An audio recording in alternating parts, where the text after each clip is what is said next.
자, 안녕하세요. 안녕하세요. 저는 이제 김덕이라는 사람이고요. 제가 이제 그동안에 이제 경매나 이 공매 쪽에 책을 한 25번째 썼습니다. 그리고 이번에 이제 오늘 강의하게 되는 내용은 부동산 임대차 계약 상식 사전이라고 그래가지고 임대차에 관한 모든 것이 다 있죠. 상식부터 우리가 알고 있는 상식이 올바른지 잘못되어 있는지. 근데 대부분이 우리들이 알고 있는 상식들이 잘못 앓는 것이 상당히 많습니다. 그래서 오늘은 속도를 좀 내서 30분씩 1강씩 한번 제가 좀 강의를 한번 해보겠습니다. 그리고 저는 사실은 이제 경매하고 공매 전문가입니다. 그 중에서 제가 우리나라에서는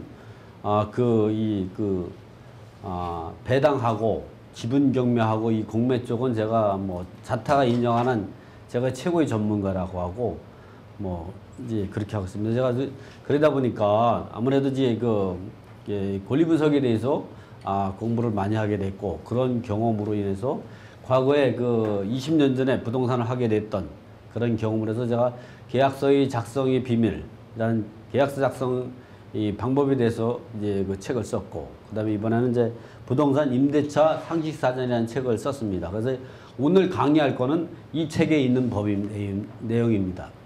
자, 그래서 오늘 첫 번째는 1강으로 해가지고 임대차에서 당신이 알고 있었던 오해와 진실이라 해가지고 19가지 사례를 갖고 강의하는데, 그 중에 제가 하나 하면은 저에 대해서 저를 만나려면 항상 김동희 교수의 부사모, 그러니까 부동산을 살아간 몸의학자에서 그냥 김동희 교수의 부사모를 갖다가 네이버에서 검색하시면 저를 만날 수 있습니다. 그럼 들어가시면 제가 강의하는 것부터 해가지고 또 의문 나는 거 있으면 이렇게 질문할 수 있도록 페이지를 제가 만들어 놔 있고요. 여기에 보면 계약서 작성 같은 양식도 다운을 받을 수 있도록 제가 95가지를 제가 직접 만든 겁니다. 이거는 제가 직접 한 2달에 걸쳐서 만들었기 때문에 아마도 일반적으로 시중에 있는 문방구에서 만들어 있는 계약서를 가지고 이용하는 것보다 이것이 유리합니다. 제가 한번 검색을 한번 해볼까요? 이런 식으로 이제 그 계약에 관한 그 양식이 나옵니다. 이렇게 보면 일시 임대차에 관한 양식도 있고, 또 매매예약 가등기를 할 때에 매매예약 가등기를 작성법법, 매약서 작성법법, 또 이제 이렇게 계약금만 지급하고 나서 하는 경우 중도금을 지급하는 이 사례가 다 있고요. 재개발 대상 다가구주택에서 임대차 계약 쓸 때 양식을 하고 어떻게 작성하는가, 또 이게 재건축 대상 아파트에서 6개월 동안 일시사용 임대차 계약서를 어떻게 작성하는가, 이런 부분이 다 있습니다.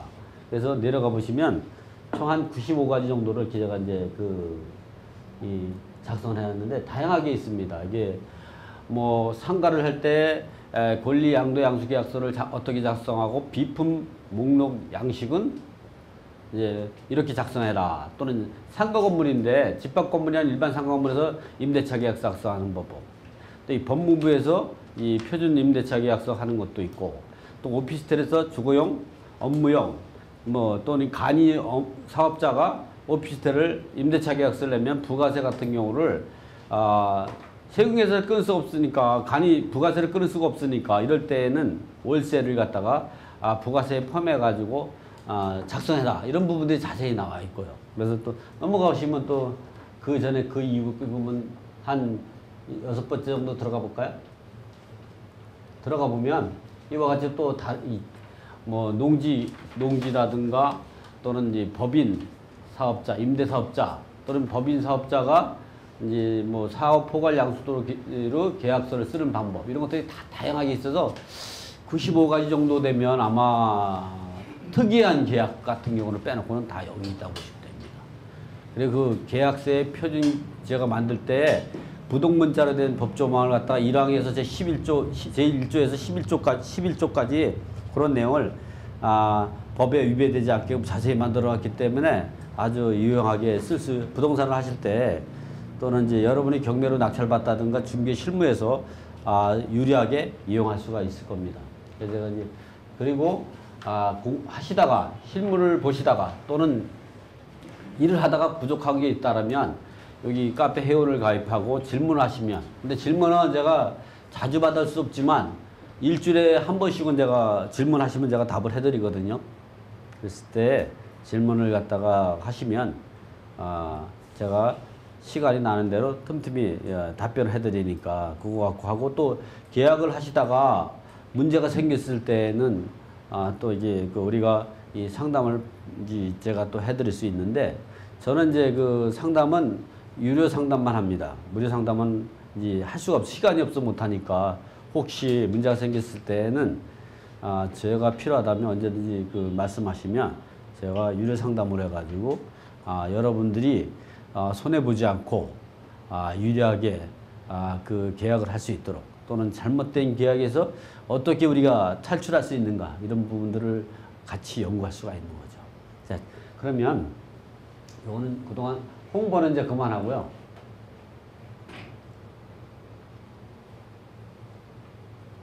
본 강의를 한번 넘어가 보죠.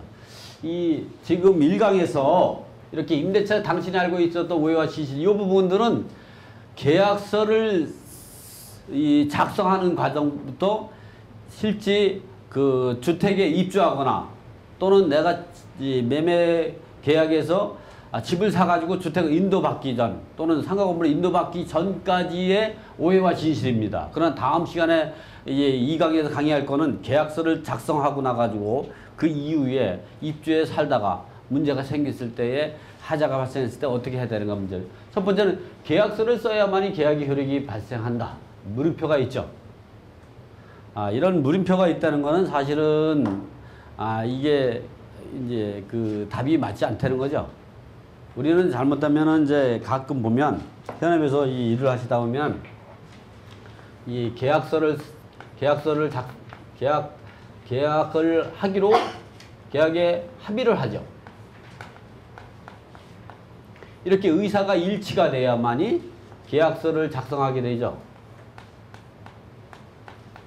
이 계약서를 작성하고 나가지고, 이게 계약서를 작성하는 걸 우리가 다른 말로는 주계약을 한다고 합니다. 주계약. 그리고 계약금 계약을 하게 되죠. 이 계약금 계약은 어떤 거예요? 우리가 계약금 계약이라 계약금이라는 얘기 많이 들어봤죠? 계약금 계약은 뭘까요? 우리가 계약서를 작성하고 계약금 계약을 한다고 얘기를 해요. 우리가 이제 이런 법률적 용어를 뭐 깊이 알 필요 없지만, 뭐 이 정도는 계약금 계약은 계약금을 지급하는 행위죠.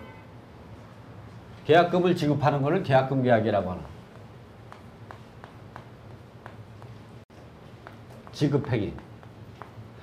계약금도 뭐 계약금을 10% 할 수도 있고 5% 할 수도 있고 1% 할 수도 있고 얼마 자유자유 할 수 있는데, 또 계약금을 10% 해놓고 오늘 계약금 일부를 지급하고 내일 하기로 하는 이제 그러한 계약도 할 수 있죠. 그럴 때 계약의 효력이 어떻게 되는가, 이런 것들은 오늘 다 확인할 수 있습니다. 그 다음에 계약이 이행되는 과정을 하죠. 이 계약의 이행 과정이 뭐냐면은 중도금, 요걸 좀 이쁘게 써야겠네. 그 다음에 이제 중도금, 잔금, 그 잔금과 동시에 주택이나 건물을 인도받게 되죠. 부동산을 인도. 이 중도금, 잔금, 주택을 인도받는 방법을 우리가 계약의 이행이라고 합니다. 그리고 여기까지가 모두가 끝나면 계약이 완료가 된 거죠. 이렇게 돼요. 우리 항상 볼 때는 이렇게. 근데 계약의 효력이라는 건 이 사이에서 언제 발생할 수 있느냐. 제가 시간이 없으니까 이제 여기 계약에 합의하면 계약의 효력이 발생하는 겁니다. 계약. 그러니까 계약을 하기로 합의를 한 다음에 계약을 안 하게 되면 손해배상이 있는 거죠. 계약에 합의를 해놓은 다음에 합의를 했는데 계약을 하지 않아요. 이행을 하지 않아요. 계약을 하기로 합의로 하면 계약의 효력이 발생하는 거예요. 이때부터. 근데 이렇게 주계약과 계약금 계약과 계약의 이행하는 과정을 이행하지 않으면 손해배상이 따르게 되는 거죠. 그때 손해배상은 실제 손해본 이걸 갖고 따지게 되다 보니까 실질은 계약에 대한 합의를 하고 계약의 효력이 발생 안 하면 그 이후에는 계약을 깰 수가 없는 거죠. 그 계약을 깨려면 어떻게 하냐. 스스로 내가 계약에 합의를 한 다음에 계약을 안 하기로 해가지고 계약을 깨려면 어떻게 되냐. 이 계약금 계약을 해야 됩니다. 이 계약금 계약은 이제 해약금이 되는 거죠. 이 해약금은 스스로 계약금을 주고 계약을 깰 수 있는 거죠. 계약의 효력은 이때 발생하는 겁니다. 근데 이렇게 그 구두로만 계약을 한다든가 했을 때는 나중에 그 계약을 갖다가 상대방이 부인해 버리면 그거를 뭐 녹취를 떴다든가 또는 이렇게 뭐 확인서를 받지 않았다는 그 계약을 갖다가 주장을 하게 되면 상대방은 이제 오리발을 내밀겠죠. 그래서 우리가 그런 걸 확실하게 위해서 계약서를 쓰게 되는 거죠. 그렇지, 계약서를 쓰게 되는데 우리는 계약의 효력은 계약에 하기로 한 합의만 있으면 계약의 효력이 발생한다. 요거까지. 요게 1번 항이고요. 넘겨보면 넘어가 버리면 이번에는 이제 구두 계약을 하면 이렇게 구두 계약을 하고 대항 요건을 갖추면 대항력이 있는가? 여러분 주택임대차법 보면 한국임대차법을 보면은 우리가 임차인에서 보호를 받으려면 무조건 해주나요? 임차인이 임대차 계약만 쓰면 무조건 그 사람이 대항력도 있고 경매 들어가면 그 우선 면제권을 인정해 줄 수 있을까요? 네. 그래서 그거를 갖게 되면 이렇게 구두 계약을 하고 계약서를 작성하는 구두 계약하고 입주해서 대항 요건은 입주하고 전입신고 또는 상가 같은 경우는 건물을 인도받고 그 사업자 등록을 하면 대항력이 발생하는 거죠. 그러니까 구두만 계약하고 입주해서 대항 요건을 갖추면 그 사람은 대항력이 있는 겁니다. 결국 뭐냐면 계약에 합의하고 이 주계약을 안 하더라도 이미 계약의 효력이 발생해서 이런 거죠. 그렇지만 계약서가 없으니까 확정일자를 받지 못하겠죠. 그런 단점이 있죠. 계약을 하고 24시간 안에 계약을 해지할 수 있다. 이게 해지가 아니라 해제라고 해야 되거든요. 못하는 겁니다. 해제. 41페이지에 보면 해지라고 돼 있죠. 이거는 해제라고 해제. 해제인데 제가 이렇게 이 계약을 깰 수가 있는 거예요. 해지라는 거는 임대차 계약이 완료돼 가지고 입주해서 살다가 정도의 뭐 월세를 2기 이상 연체했다든가 불법으로 임차권을 양도양수했다든가 또는 이제 그 계약 기한이 완료돼서 계약을 이제 서로 종료하자고 할 때 종전까지 이루어졌던 계약은 이제 유효한 거고 그 계약을 해지한 순간부터 무효가 되는 걸 갖다 계약의 해제는. 계약의 해제는 아예 처음부터 없었던 거가 되는 거죠. 그래서 이런 것들은 계약의 해제를 할 수가 없습니다. 이거는 이제 공산품에서 나올 수 있는 거거든요. 공산품 같은 거 사용해보고 컴퓨터나 이런 거 사용해보고 불만이 있을 때는 언제든지 이게 그 약관에 의해서 할 수가 있는 거죠. 부동산 계약은 계약서를 작성하고 나서 이거는 도장을 찍고 나면 끝입니다. 그 다음 또 계약을 깨려면 이렇게 계약금을 포기하고 계약금을 스스로 해약금으로 지급하고 즉 해약금으로 포기하고 지급하고 이제 계약금을 포기하고 해약금으로 지급하고 스스로 계약을 깰 수 있다. 그러나 계약이 이행된 상태에서는 할 수가 없다 이런 얘기죠. 본 내용은 책에 다 있으니까요. 계약금을 지급하지 않아도 계약의 효력이 없는 걸까? 가끔 보면 중개 실무에서 보면 계약금을 지급하지 않으면 계약을 깰 수 있다고 생각하시는데 천만의 말씀입니다. 깰 수 없어요. 계약금이 있어야 깨는 거죠. 계약금이. 그래서 그런 부분들은 제가 이제 여기다가 보면 판례를 넣죠. 법원의 판단은 계약만 하고 계약금을 지급하지 아니한 경우도 계약의 효력이 발생해서 계약을 해지할 수 없다고 다음과 같이 판단하고 있다. 대부분 서울고등법원에서 이 판결 내용이 있죠. 계약금을 지급하기로 약정하였음에도 미처 이를 거부하거나 실제 그와 동일한 이익을 받은 단계에서 나아가지 못한 상태에서 계약금 계약은 바로 요거라 계약금을 지급하는 거죠. 계약금은 요물 계약이기 때문에 우리가 어떤 대가를 지급해야 되는 계약이기 때문에 아직 성립했다고 볼 수 없으면 물론 약정에 따른 계약금이 지급되기 전까지는 계약 당사 어느 일방에도 그 계약에 대해 구속이 없이 자유롭게 이율을 파기할 수 있다고 생각하는 것은 그 잘못된 생각이라는 얘기죠. 그러니까 여기서도 보면 유보되어 있다고 이 고등법원에서는 판단했지만 뒤에 보면 대법원판에서는 이게 잘못됐다고 판결을 하죠.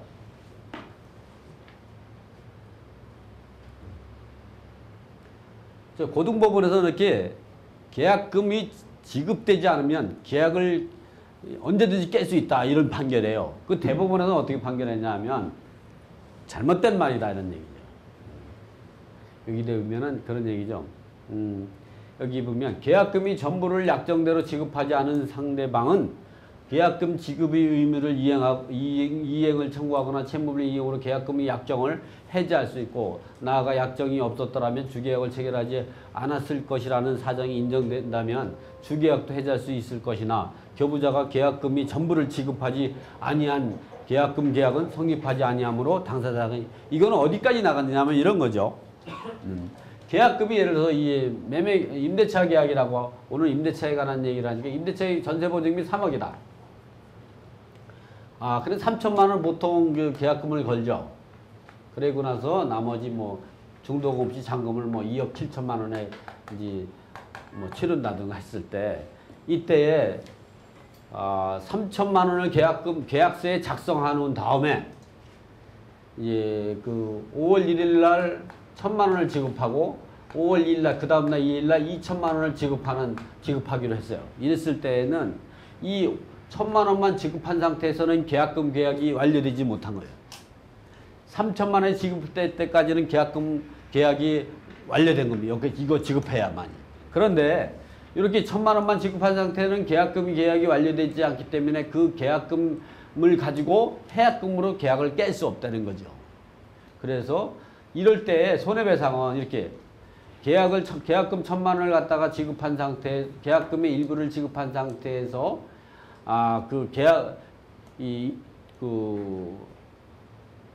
상대방이 요것만 포기하고, 그러니까 임차인이 되겠죠. 임차인이 요것만 포기하고 계약을 안 하겠다고 하게 되면 계약을 해약금으로 못 썼기 때문에 그 계약 해제 의사는 무효가 되는 거죠. 그때 상대방은 법정 해제를 할 수가 있는 거죠. 법정 해제. 그때 해제를 하게 되면 나중에 그거 갖고 손해배상 청구가 들어가면 그때의 손해배상에 대한 기준은 3천만 원이 되는 거죠. 그래서 여러분이 이제 예를 들어 계약금이 5천만 원이다. 보통 근데 내가 계약을 할지 안 할지 몰라가지고 계약금을 500만 원으로 해서 계약을 하는 경우가 있죠. 어떤 사람은 100만 원 갖고 하죠. 그리고 나서 나중에 그 다음날 하루만 생각해 보니까 내가 잘못 계약했죠. 원래 계약이 하고 나면 뒤돌아서 5분도 안 돼서 후회를 하는 게 계약입니다. 계약이 상당히 어려운 거거든요. 그러면 이제 그걸 갖고 500만 원 주나든가 100만 원만 주고 포기하면 된다고 생각을 하는데 천만의 말씀이에요. 5천만 원을 지급하지 않으면 계약을 해지할 수 없습니다. 스스로. 해약금이 안 되거든요. 계약이 이루어지지 않았기 때문에 해약할 수가 없는 거죠. 그럴 때에 그 상대방이 손해배상 청구가 들어가게 되면 그 손해배상 청구 금액은 5천만 원이 되는 거죠. 그럴 때 5천만 원에 대해서 5천만 원이 과하다고 생각하면 법원 판사가 감액할 수 있어요. 제가 보기에는 한 3천만 원 정도는 결정이 날 겁니다. 그래서 계약금이 과하다가 되면 무조건 그걸 포기할 것이 아니라 이제 법원에 소송을 하게 되면 이 감액 청구 소송을 하면 되죠. 감액 소송을 하면 보통 5천만 원인 경우는 한 3, 4천만 원 정도의 감액 결정이 되죠. 그런 부분들이 이제 우리가 계약에 대해서 변호사가 제일 좋아하는 거는 이 계약에 관한 소송입니다. 계약에 관한 소송들이 소송하기도 쉽고 해결책이 이미 나와 있어요. 여러분들은 지금 아는 거는 계약은 계약서에 기재된 금액 전체를 지급해야 된다. 근데 구두로 계약을 했다고 하더라도 3천만 원 지급했는데 1,000만 원밖에 지급 안 했다. 이럴 때는 다툼이 생길 수가 있죠. 증빙 자료가 없으니까. 그렇지만 계약서를 썼다면 이런 것이 확인할 수가 있는 거죠. 계약금 일부만 지급했다면 그 돈만을 해약금을 지급할 수 없다. 이런 이유는 계약금 계약이 되지 않았기 때문에 그렇다는 거죠. 지금 여기 내용에 보면 제가 판례를 다 만들어 놨죠. 이 때문에 궁금한 사항이 있으면 이 책에서 판례를 보고 이 판례를 여러 가지 집어넣습니다. 이렇게 금액이 작은 거는 5,500만 원 다 나왔어요. 이 사람은 계약 이제 5억 5천짜리인데 계약금을 5,500만 원하고 중도금 2억 그다음에 뭐 잔금을 이렇게 했는데 요 일부인 350만 원만 지급하고 나가지고 계약을 이행 안 해가지고 손해배상 청구 소송이 들어왔는데 그때 5,500만 원을 봐야 된다. 이렇게 그 서울 그 성남지법원에서 이렇게 판결 내린 거죠.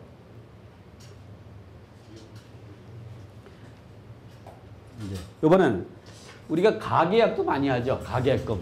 가계약을 하면 가계약금을 갖다가 돌려받을 수 있느냐. 근데 가계약은 두 가지로 생각을 해야 됩니다. 가계약이 그야말로 계약을 하기 위해서 약속하기 위해서 가계약서를 작성했느냐. 아니면 본계약을 작성하는 선상에서 가계약을 작성했느냐. 그랬을 때는 주계약이 이루어진 겁니다. 매매대금은 5억으로 하고 5억으로 하고 본계약서는 내일 작성하기로 하고 오늘은 이제 그러한 계약서를 작성하기 위해서 이제 계약서를 본계약서 작성하기 위해서 가계약서로 해서 이제 그 계약금 가계약금 한 500만 원을 지급한다. 이랬을 때는 그거는 본계약에 대한 전체의 금액하고 전체의 주소에 대한 모든 게 나오죠. 그건 주계약으로 봅니다.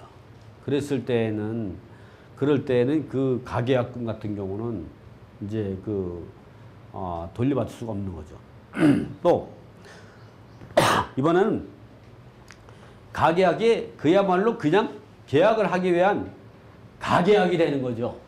예를 들어서 내가 내일 이거 임대차 계약서, 전세 계약서 쓰겠습니다. 그렇지만 그 증거금으로 내가 오늘 100만 원을 갖다가 부동산 사무실에다가 맡겨 놓겠습니다. 이거는 본계약서를 작성하기 위한 또 다른 하나의 계약서를 쓴 거죠.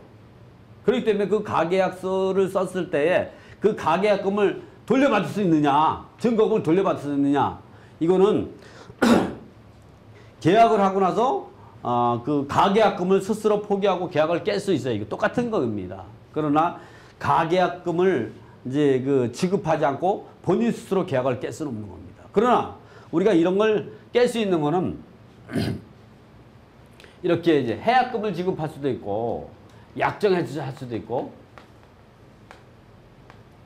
그리고 합의해제 그리고 법정해제를 할 수가 있는 거예요.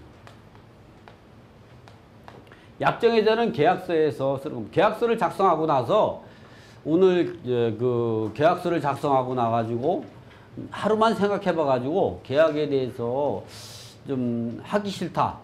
상대방이 그냥 누구든지 임대인과 임차인 중에서 누구나든가 계약의 의사를 갖다가 거부하게 되면 계약을 해제를 하게 되면 그 임차인과 임대인 사이에는 아무 조건 없이 계약은 없던 거로 하고 무효로 하고 이미 받은 계약금은 아무 조건 없이 반환하기로 한다. 이걸 약정해제죠.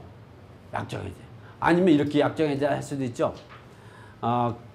지급한 계약금을 갖고 몰수하는 걸로 해서 계약을 해제할 수 있다든가 또는 계약금의 10분의 1 그래서 우리 여러분이 계약을 깨기 쉽다면 이렇게 계약서에다가 10%를 기재할 것이 아니라 어떻게 하냐 계약금을 보통 아까 같으면 3천만 원이었죠.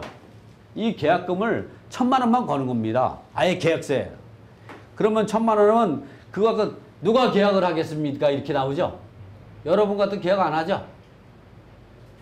그럼 어떻게 되냐? 오늘 1,000만 원 지급하고 한 3일을 생각하고 싶죠? 그러면 오늘이 날짜가 7월 8일. 그러니까 오늘 토요일이잖아요. 일요일 그리고 월요일 이틀 생각해가지고 7월 10일 날 2천만 원을 중도금으로 잡아놓으면 됩니다.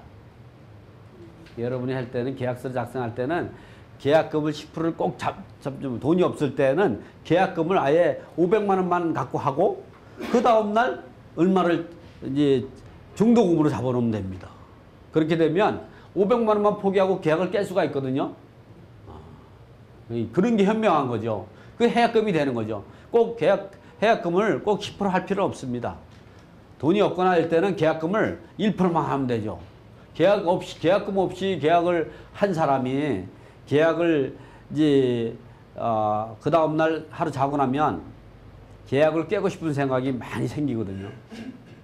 그랬을 때 우리가 이 지금과 같이 하면 됩니다. 뒤에 선풍기 좀 켜주실래요? 좀 더운 것 같으네요. 이 가계약금은 그래서 두 가지로 증거금이 될 수도 있고 본계약이 이행 과정이 될 수도 있고 이럴 때에는 어쨌든 가계약도 계약입니다. 그러니까 자 스스로 계약금을 포기하지 않고 그러나 아까 같이 이렇게 약정해자라든가 합의해자는 방법도 있죠. 계약금이 뭔데 좀 돌려주세요. 이렇게 되는 거죠. 돌려주세요. 제가 하나 이제 실무에서 제가 이제 계약에 관해서 이제 자문을 좀 해주고 실제 상황에서 많이 다니게 되는데 한 번은 5천만 원짜리를 5억짜리를 삼성 아파트를 5억짜리 매매 계약을 써놓고 나서 계약금을 5천만 원 하고 1천만 원은 오늘 지급하고 그 다음에 계약날 지급하고 나머지 4천은 일주일 이후에 지급하기로 계약서를 썼더라고요. 그래서 이제 이거를 어떻게 했으면 좋겠냐 해서 제가 매도인이 찾아와서 얘기해서 그거는 이런 식으로 해라 얘기했어요. 매수인을 찾아가가지고 이제 우리 계약을 못하게 된 사정을 얘기하라. 매도인이 은혜를 베풀어줘야 반환받을 수 있는 거예요. 그러니까 은혜를 베풀려면 내가 사정을 해야죠. 계약서를 잘못 쓰면요 상대방한테 사정해서 해결할 수밖에 없어요. 그래서 500만 원만 좀 돌려달라. 그러니까 턱도 없는 소리 하지 말라. 그러면 1,000만 원만 포기할 테니까 계약은 없던 거로 확인서 하나 써달라 했더니 그거는 해주겠다 했어요. 근데 그 사람하고 싸우잖아요. 그러면요 5천만 원 다 줘야 돼요. 여러분이 현명하게 살아야 돼요. 이 서초동에 11억짜리 대부분 판례까지 나온 거거든요. 서초동에 11억짜리 아파트를 매매 계약을 써가지고 그때 계약금을 1억 1,000으로 했는데 1,000만 원만 지급한 거예요. 근데 그날 이거 실제 있었던 사건이에요. 그날 12억에 산다는 사람이 있어서 1,000만 원을 공탁해놓고 그 통장 1억을 입금시키게 했다는 통장을 폐쇄시켜놓고 그 사람한테 12억에 팔았어요. 그 상대방이 너무 기분 나쁘잖아요, 이게. 이제 손해배상 청구 들어왔는데 1심, 2심, 3심까지 나가가지고 1심에서는 4,400만 원을 지급해라 이렇게 판결 났어요. 4,400. 그 다음에 2심에서는 고등법원에서는 3,300 더 줘라 해가 7,700으로 나왔어요. 그러니까 1억 1,000은 안 됐죠. 3년 동안 이 변호사비까지 합치니까 도로 1억 1,000 됐대요. 지금. 그래서 그 사람이 전화 왔어요, 나한테. 계약서를 작성의 비밀을 이제 사고가 터지고 나서 본 거예요. 그래서 이 소송을 상대방이 이제 최광석 변호사가 했어요, 그걸요. 근데 나한테 상담 왔더라고. 그래서 내가 상대방 변호사가 누구냐 했더니 최광석 변호사라고 하더라고요. 그러면 내가 좀 깎아줄까 했더니 이미 자기 얘기를 많이 했나 보더라고요. 그래서 내가 재심 청구할 수도 있거든요. 대법원까지 나와도 재심 청구할 수 있어요. 그래서 재심 청구해 줄 테니까 나한테 100만 원만 지급해 주라. 했더니 100만 원도 주기가 싫은 거예요. 그냥 맨입으로 하려고 하는 거죠. 그러니까 그 사람은 도로 1억 1,000을 그렇게 가는 거예요. 근데 그 사람이 아예 처음부터 아예 납작 엎드려가지고 난 돈이 없고 잘못했고 사정을 하면서 이 1,000만 원 갖고 가려면 2,000만 원에 좀 해주라. 어? 이렇게 했으면 100이면 원래 1,000만 원이 100이면 2,000을 줘야 되는데 이제 실제 2,000을 더 주니까 3,000을 준다는 얘기죠. 아마 그랬으면 상대방이 뭐 하루 계약하고 하루 있다가 하는데 2,000만 원 받으면 괜찮지 않겠어요? 이렇게 할 수 있을 거예요. 근데 그게 아니라 이 자기의 조그만 지식이 있죠. 상식 갖고 그게 절대적인 양. 예, 과신한 거죠. 이게 바로 우리가 오해와 진실이거든요. 그렇게 하면 안 돼. 여러분 와가지고 나중에 평생 동안 사시면서 보면 앞으로 뭐 50년도 사실 분도 있고 아무리 짧게 사셔도 우리 여사님 같은 경우는 앞으로도 여사님도 한 50년 사시겠네요. 요즘 100세 세대 아니에요. 응? 앞으로 이제 우리가 살 때는 120, 130주로 가겠죠. 여섯 세대가 나오죠. 그래서 이런 가계약을 했을 때 계약금을 돌려받을 수 없다. 또 계약 당사자는 언제든지 해약금을 지급하고 계약을 깰 수 있느냐? 계약을 이행하기 전에 언제든지 할 수 있어요. 여기까지 상태. 중도금이 지급하기 전까지는 언제든지 스스로 계약금을 지급하고 계약을 깰 수가 있는 거죠.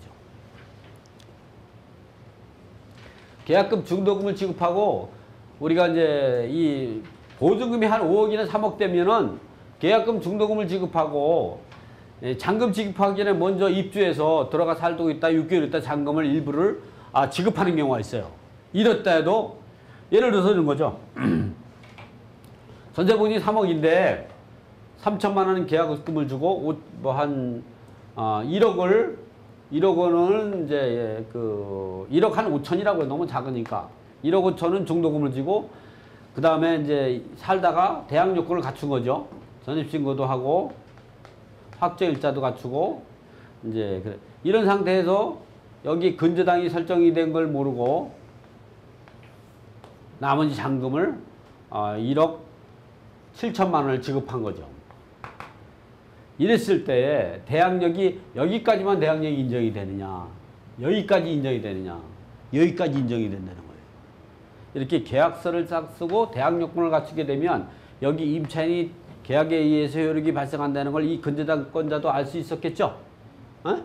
그렇기 때문에 이 근저당권자가 예측하지 못한 손실도 아니라는 거죠. 당연히 임차인이 있으면 이 근저당권자 꼭 확인하고 이제 할 의무가 있는 거죠. 물론 실제 여러분들 같은 경우 이렇게 하면 안 됩니다. 이렇게 중도금까지 지급하고 입주해서 살 때 잔금을 치를 때는 반드시 등기사항 전부증 등기부를 열람해가지고 꼭 잔금이 근저당이 설정이 됐는지 안 됐는지 이거를 확인하고 잔금을 지급해야죠. 그러나 설령 이걸 확인하고 모르고 했다고 하더라도 여기까지 대항력이 있다는 거죠. 근데 여러분은 이렇게까지 하면 안 됩니다. 반드시 등기부를 확인해가지고 근저당이 설정이 된 거를 확인하고서 이제 그 잔금을 지급해야 된다. 그게 나에게 유리한 계약이다. 법원에서는 대항력이라는 거는 계약서만 쓰고 계약의 효력이 발생하고 대항 요건을 갖추면 당연히 대항력이 생기는 거지, 계약금, 중도금, 잔금을 언제 지급했냐에 따라 가지고 대항력이 달라지지 않는다는 거죠. 판례에 다 나오죠, 이게 보면. 이게 바로 그 내용, 이 실제 있었던 이제 그 사건이죠.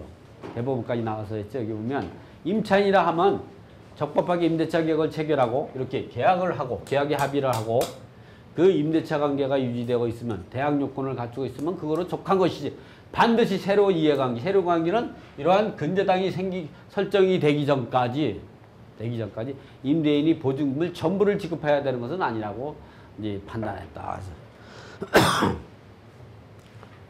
집에 가서 한번 이 내용을 다 읽어보시고, 계약을 이행하지 않으면 무조건 계약금을 떼인다? 그렇지 않아요.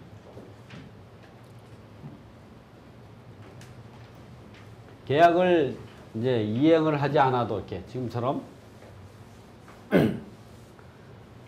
이렇게 이제 계약에 합의하고 계약서를 작성하고 계약금까지 지급했는데 이걸 이행을 안 하는 거죠. 이럴 때에 계약을 깰 수 있는 거는 약정 해제야. 합의 해제, 법정 해제밖에 없죠. 스스로는 못 깨는 거예요. 계약이 계약이 이행이 되고 나가지고 계약이 이행 이후에는 약정 해제라든가 합의 해제라든가 법정 해제는 스스로는 못 깨는 거죠. 그런데 여기에 계약을 이렇게 약정 해제면 약정, 합의 해제면 합의를 하면 되지만 이렇게 요걸 두 개를 다 계약 내용이 없고 합의도 안 해준다 그랬을 때는 법정 해제를 할 수 있는데 이 법정 해제는 채권자만 할 수 있는 겁니다. 채권자. 채무자는 할 수가 없죠. 그럼 우리가 채무자하고 채권자라는 용어를 좀 알아야죠. 이 채권자는 계약을 위반한 사람을 채권자라고 합니다. 채무자. 계약을 위반하지 않은 그 상대방이 계약을 위반해가지고 내가 손해를 보게 되는 사람을 채권자라고 하는 거죠. 채권자만 법정 해제할 수 있는 거죠. 이 채무자는 그냥 이럴 때에는 그러면 채무자가 이럴 수가 있죠. 이 그 채권자에게 합의 해제를 요청하는 거죠. 내가 계약금을 포기하고 계약을 이제 해제하겠다. 그러니까 동의 좀 해달라 이렇게 한 거죠. 왜냐면 계약이 이행이 중도금 지급하기 전에는 스스로 계약을 깰 수 있지만 이미 중도금까지 일부를 지급했어요. 이런 상태에서는 계약을 스스로 못 깨니까 누구한테? 상대방한테 좀 깨달라고 사정을 하는 거죠. 그러면 채권자가 어떻게 했어요? 합의 해제를 할 수가 있죠. 해줄 수가 있죠. 근데 이제 가끔 보면 이런 사람이 있어요. 어떤 사람이 있냐면 이제 그 매도인이 이제 임대인인데 이제 지금 뭐 임대차에 대해서 하는 거니까 제가 될 수 있으면 임대인, 매도인, 매수인 똑같습니다. 임대인, 임차인만 갖고 임대인이 이제 보면 그 계약서를 쓰고 계약이 이행이 됐어요. 뭐 중도금 지급하지 않아도 계약이 이행이 되는 거 그렇습니다. 예를 들어서 임차인이 들어오기 전에 도배하고 장판을 해줬잖아요. 해주기로 했잖아요. 계약이 이행입니다. 그것도. 또는 이게 등기부에 등기되어 있는 걸 말소해줬어요. 그것도 계약이 이행입니다. 그리고 나서는 계약서에 썼죠. 내가 들어가기 전에 그 지당을 말소해주기로 해서 말소했으면 그건 계약이 이행이에요. 꼭 중도금만 잔금만 지급해야 되는 게 아니거든요. 그런 상태에서 이제 상대방이 계약을 이행을 안 해요. 근데 거기서 그 임대인이 너 잔금 치르지 않으려면 계약은 이제 계약금을 내가 몰수하고 넌 계약은 내가 깨버리겠다. 계약 법정 해제권을 발생하는 거죠. 이렇게 되면 어떻게 되는지 알아요? 계약 법정 해제권을 행사하면요. 계약은 업등으로 되는 거예요. 업등. 그럼 어떻게 해? 계약금 돌려줘야 되는 거예요. 이런 계약을 한 사람들 있잖아요. 이게 채권자, 잘못을 하지 않은 사람을 이 계약을 위반한 사람을 도와주는 격이 되는 거예요. 도와주는 격. 그러니까 어떻게 했어요? 자기가 계약을 못 하겠어요. 못 하겠어. 계약금을 지급했는데 이미 계약이 이행이 된 거야. 계약을 깰 수 없어. 그럴 때 어떻게 하면 살살 상대방을 약 올리면 되죠. 지금 제가 농담하는 거 아닙니다. 살살. 너무 약 올리면 화가 나니까 안 되지만 살 약 올리면 너 잔금 치르지 않으면 계약금 내 몰수하고 계약은 업등으로 할 거야. 이러면 그런 전화가 오면 녹취를 떠놓잖아요. 그 순간 상당히 법정 해제권을 되는 거예요. 그러면 계약은 업등으로 되는 거예요. 그럼 계약금 돌려줘야 돼요. 그럼 나는 뭐냐? 이제 부당이득 반환 청구소송을 하면 되는 거예요. 상대방으로. 먼저 그 사람 아파트에다가 가압류부터 해놓죠. 기분 나쁘게. 이런 얘기가 제가 동영상 찍으면서 이런 얘기까지 할 얘기는 아니지만 어쨌든 그렇게 되는 거죠. 그럴 때에 살아남을 수 있는 방법은 누구냐? 법정 해제권을 쓴 사람은 위약금 조항이 있으면 괜찮아요. 위약금 조항이 있으면 그게 손해배상 금액이 되거든요. 위약금 조항이 없으면 자기가 실제 손해본 내용을 증빙해서 그것만 손해배상 청구할 수 있어요. 이게 거의 없어요. 그러니까 여러분이 법정 해제권을 쓸 때는 위약금 조항이 있어야 한다. 근데 이 위약금 조항을 보면 여러분이 착각이 심는 게 위약금 조항을 계약서에 그 부동문자로 된 위약금 조항이 있죠. 계약을 이행을 하지 않을 때는 계약금만 지급한 상태는 계약금을 이제 손해배상으로 갖다가 별도의 약정이 없으면 계약금을 손해배상 보다. 이거는 위약금 조항이 아니에요. 그 계약서에 있는 부동문자는요. 상대방이 나 거기에 동의한 적 없다. 이렇게 하면 그 계약서의 그 부동문자는 무효가 될 수 있어요.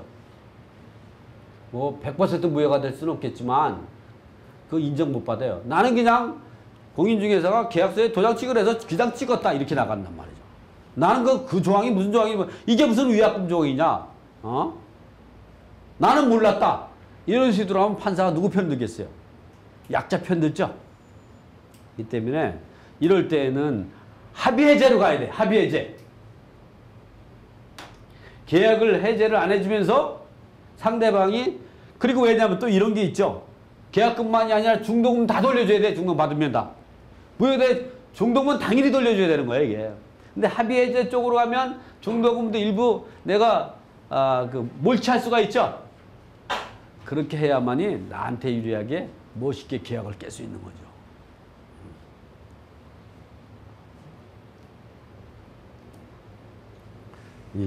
이렇게 요즘에는 이런 게 많죠.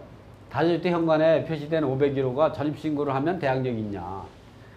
현관에 표시된 대로 하면 안 됩니다. 어디냐. 건축물 대장상 표시된 데다가 이제 전입신고하고 해야죠. 근데 전입신고를 보면 지금 우리가 이게 58,000세대가 이런 세대가 있다면 우리나라에.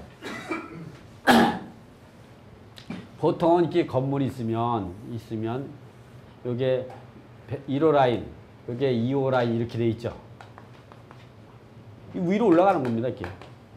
이렇게 돼 있는데 이게 도면은 항상 동서남북으로 돼 있어요. 이렇게. 이 항상 남쪽인데, 그래서 보통은 현관이 남쪽으로 있는 데죠. 이 동쪽으로 있는데 이쪽이 서쪽이죠. 이렇게 될 때는 이 도면을 잘못 볼 수가 없어요. 근데 이 도면이, 현관이 이 북쪽으로 나 있는데 이쪽에 이렇게 되면은 이 도면을 잘못 봐요. 도면을 같이 가지고 도면은 놓은 상태에서 자기 몸만 움직여야죠. 이 북쪽에 있으면 요거 그대로 놓고 내가 북쪽에 가서 하면은 여기는 101호, 102호로 했는데 이게 도면을 가지고 자기가 같이 있는 쪽에 돌아가지고 같이 봐요. 거꾸로 이 도면을 거꾸로 본 거예요. 그러니까 거기다 어떻게 했어요? 현관을 호스를 잘못 기재한 거고, 그거를 보고 이제 그게 도면을 봐서 도면을 또 남쪽으로 봐야 되는 공인중개사도 별 의심 없이 임대차 계약 쓰면은 잘못한, 이 사람은 대항력 없습니다. 임차인이 대항력이 있으려면요. 대항력이 있으려면 5월 1일 날 전입신고하면 이 사람의 그 5월 10일 날 확정일자를 받았다. 이 사람 대항력 언제 생길까요? 네? 5월 2일 오전 0시죠? 확정일자 효력은 5월 10일 주간. 그런데 이 사람이 5월 1일 날 전입신고를 했는데 주택은 이사는 언제 들어갔냐? 5월 2일 날 했어요. 5월 2일 날. 이사 들어가서 입주했죠. 이런 경우 많죠? 이때 대항력 언제 생길까요? 5월 2일 날 5월 3일 0시 5월 2일 5월 주간. 대항 요건은요, 이걸 두 개를 다 완전히 갖춰야 대항 요건이 형성이 되는 거예요. 마지막 다음 날, 그러니까 5월 3일 오전 0시에 발생하게 되는 거죠. 그래서 이렇게 항상 현관이 북쪽에 있다. 그럼 조심해요. 거꾸로 도면을 항상 그래, 여러분이 그 계약 공인중개사 있을 수도 있고 또는 일반 이제 임대사업 하시는 분들인데 반드시 도면을 볼 때는요, 건축물 대장을 반드시 떼어보고, 건축물 대장 발급하면서 건물 현황도하고 평면도를 같이 떼어볼 수 있거든요. 임대인이나 임차인 또는 경매나 공매로 낙찰받는 사람들은 주민센터에서 얼마든지 건축물 대장하고 건물 현황도하고 평면, 건물 현황도는 건물의 위치, 평면도는 건물의 방이라든가 화장실, 욕실 이런 걸 표시하는 걸 말하는 거죠. 그래서 항상 건축물 대장만 뜰 것이 아니라 건물 현황도하고 평면도도 같이 발급받아가지고 꼭 확인을 하셔야 돼요. 특히 그 현관이 북쪽에 있다 하면, 그걸 잘못하면 나중에 공인중개사가 손해배상 책임이 있겠죠.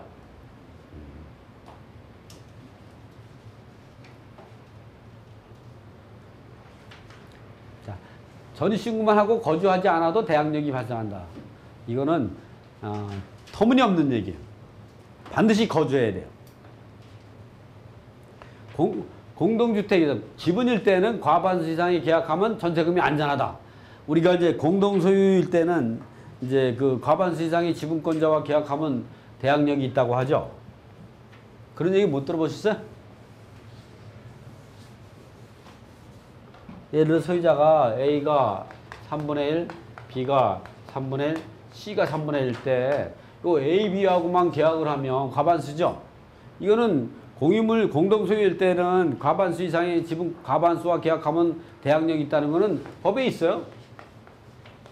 문법 제 265조에 있는 거예요. 근데 이 과반수와 계약을 하게 되면요, 이제 대항력도 있고, 이 사람이 못 내보내요. 경매 들어가면 우선 변제, 배당 요구할 수 있는 우선 변제권도 있어요. 그러나 경매 신청권은 없어요. 얘 집은 경매 못 넣어요. 22개 지분만 경매 넣죠. 그러니까 이래서 공동소유 주택에서 과반수 이상의 지분권자와 계약해가지고 그 지분 경매가 나오는 경우가 제법 있어요. 지분 경매가.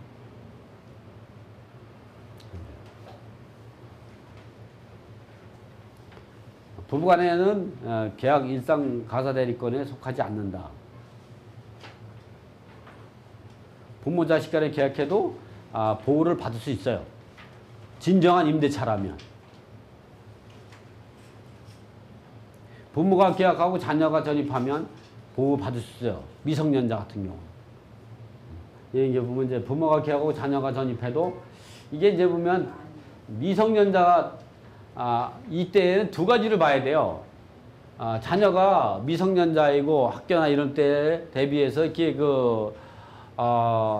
대학 요건을 갖추게 되면 아버지가 간접 점유가 되고 이제 자녀가 직접 거주를 해서 대학 요건이 인정이 되지만 여기서 말하는 건 그것이 아니고 부모가 계약하고 자녀가 전입하면 그 아버지가 계약을 하고 아버지가 임차인이고 자녀가 대학 요건을 갖추면 대학력이 인정이 되느냐. 이거는 될 수도 있고 안 될 수도 있죠. 일단 되는 경우는 그 전에 이 부모와 자녀가 동일 세대원으로 함께 살고 있었다면 인정이 되는 거예요. 동일 세대원이라는 거는 주민등록표에 동일 세대원이 돼 있는 걸 말하는 거죠. 그랬다가 이렇게 합니다. 그러나 이 1, 2 입주하기 전에 부모와 자녀가 독립된 별도 세대로 있다가 자녀가 입주해서 갖췄다면 이건 대항력 없습니다. 그런 내용을 여기다 기재를 해놓은 거거든요.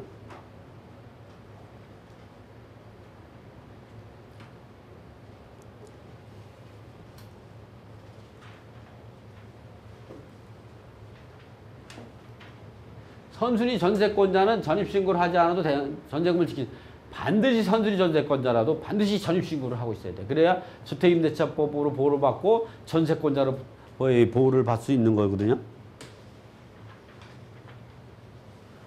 주택과 상가가 화재로 계약을 이렇게 임대차 계약을 쓰고 나가지고 불이 났어요. 그래가지고 임대인이 계약을 이행을 못하게 되는 거죠. 이랬을 때 우리가 누가 손해배상을 책임되느냐, 계약을 어떻게 해야 되냐 그런 부분이 나오죠. 여기에는 보면 이제 먼저 누구의 잘못인가를 판단한다. 매도자냐 또는 임대인이 불을 내서 멸실했다면 이에 물리게 됐느냐, 또는 매도자나 임대인이 아니고 이웃주에서 옮겨 붙었느냐, 아니면 매수자나 임차인이 잔금 지급하기 전에 인테리 공사로 인해서 불이 났느냐. 이럴 때에 채권자 위험 부담주의가 이통에 그런 거에 따라 가지고 이행 불루 시 계약 해제와 손해배상 책임에 대한 내용이 나오죠. 그래서 이런 경우는 이제 본인의 과실이 있냐 없냐에 따라 가지고 이게 나오죠. 그러니까 채무자 위험 부담주의, 계약 해제되면 손해배상 책임이 없다. 또 이게 채권자 위험, 이거 채무자 위험 부담주의는 매도인이나 임대인이 잘못을 해서 나오고, 이거는 이제 매수인이나 임차인이 잘못했을 때 나오는 거예요. 경매가 들어간 사실을 모르고 입주하면 전세금은 손해를 본다 이렇게 나오죠. 그렇지만 그렇다고 해도 우리가 배당 요구는 해야 합니다. 그래서 요것은 바로 우리가 계약서를 작성하고 실제 입주하기 전 단계에서 우리가 오해와 진실에 대해서 여러 가지 사실 제가 한번 이제 살펴본 거거든요. 그래서 요 1강은 요거로 마치고요. 5분만 쉬었다가 다시 2강을 시작하겠습니다.